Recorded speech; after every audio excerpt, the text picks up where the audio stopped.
ओम श्री गणेशाय नमः। जय बोलिए जय श्री कृष्ण।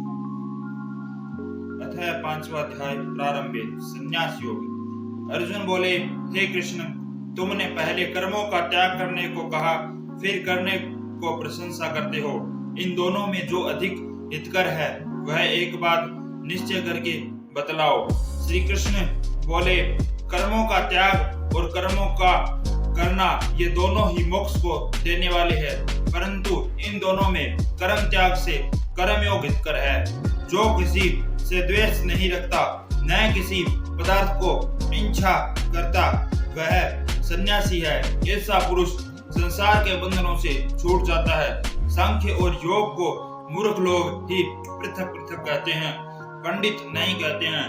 जो इन दोनों में से एक में भी अच्छी तरह स्थित हो जाता है, उसको दोनों का फल प्राप्त होता है।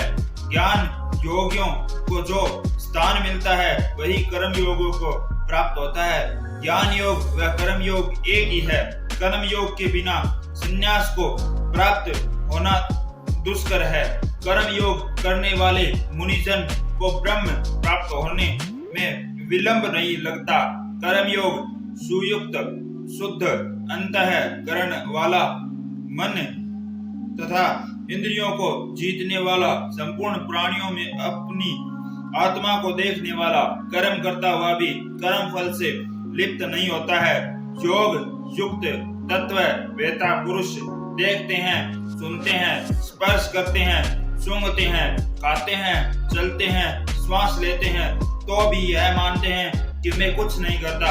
ये बोलते हैं, त्यागते हैं, ग्रहण करते हैं, परंतु यह मानते हैं कि मैं कुछ नहीं करता। यह बुद्धि धारण करते हैं कि इंद्रियां ही अपने अपने विषयों में वर्तित है। जो प्राणी ब्रह्म में अर्पण संग को त्याग कर कर्म करता है वह पाप से लिप्त नहीं होता है। जैसे कमल पत्र पर जल नहीं ठहरता, योगी जन शरीर से, मन से, बुद्धि से तथा इंद्रियों की आसक्ति से रहित होकर आत्मा शुद्धि के निमित्त कर्म करते हैं। योग युक्त पुरुष कर्म फल त्याग कर मोक्ष रूप शांति का लाभ करता है, और जो योग रहित है वह कर्म की इच्छा के बंधन में पड़ जाता है। सब कर्मों को मन से त्याग करके प्राणी इस नर द्वार की देह रूपी पुरी में न कुछ करता है, न करता हुआ आनंद पूर्वक रहता है। परमेश्वर किसी कर्म में प्रवृत्त नहीं है, कर्म और कर्म फल को उत्पन्न नहीं करता है, ये सब प्रवृत्ति द्वारा होते हैं। परमेश्वर किसी के पुण्य तथा पाप को नहीं लेता। ज्ञान का अज्ञान से आच्छादित है, उससे जीव मोह को प्राप्त हो जाते हैं, परंतु आत्मज्ञान के द्वारा जिनका अज्ञान नष्ट हो गया है उनका वह आत्मज्ञान परमेश्वर के रूप को ऐसा भाषित करता है जिस प्रकार सूर्य संपूर्ण संसार को प्रकाशित कर देता है।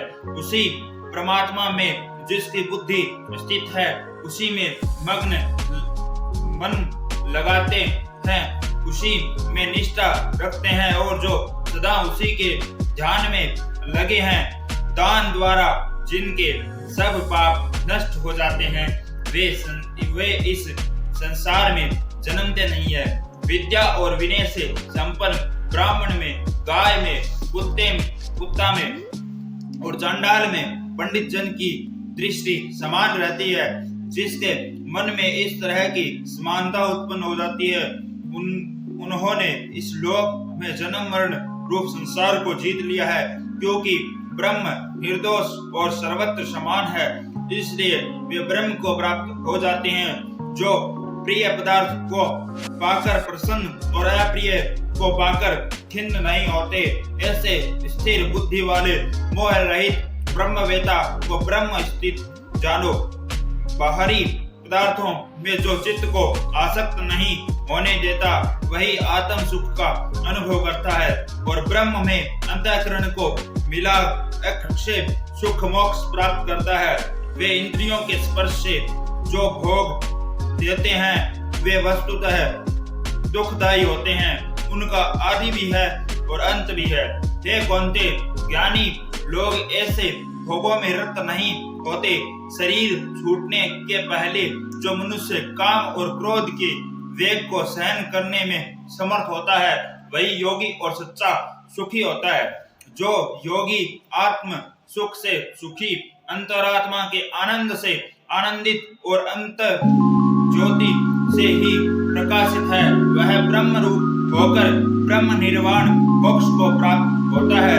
पाप जिसके नष्ट हो गए हैं और कुबुद्धि दूर हो गई, मन को जिन्होंने वश में कर लिया है, जीव मात्र का जो हित चाहते हैं, ऐसे योगी को ब्रह्म निर्वाण प्राप्त होता है।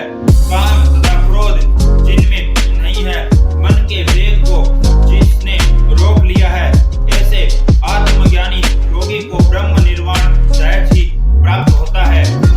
बाहरी पदार्थों के सहयोग से अलग रहकर दोनों कोहे के बीच में दृष्टि लगाकर नासिका के भीतर चलने वाले प्राण तथा अपान वायु को क्षम करके इंद्रियां, मन और बुद्धि को वश में करके इच्छा, भय, क्रोध को त्याग कर मोक्ष की इच्छा करने वाले